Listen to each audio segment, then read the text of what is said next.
فرمایا نساؤکم حرث لکم، عورتیں تمہاری کھیتیاں ہیں۔ اس کا ایک مفہوم تو وہ ہے جس کی طرف ہم سب کا ذہن جاتا ہے کہ عورتیں حصول اولاد کا ذریعہ ہیں، اس لیے کھیتیاں کہا گیا۔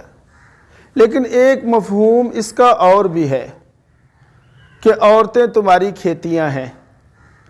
مثال دیتا ہوں، یوں سمجھیں کہ آپ ایک کسان ہیں اور آپ کے پاس زمین ہے۔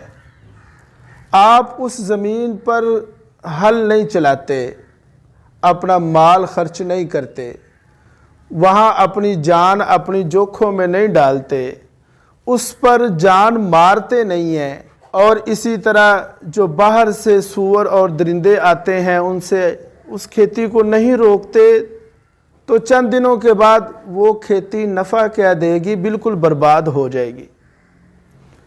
عورت کو بھی ایسی ہی کھیتی سمجھیں، لہٰذا عورت اتنی ہی توجہ چاہتی ہے جتنی ایک کھیتی اپنے کسان سے توجہ چاہتی ہے۔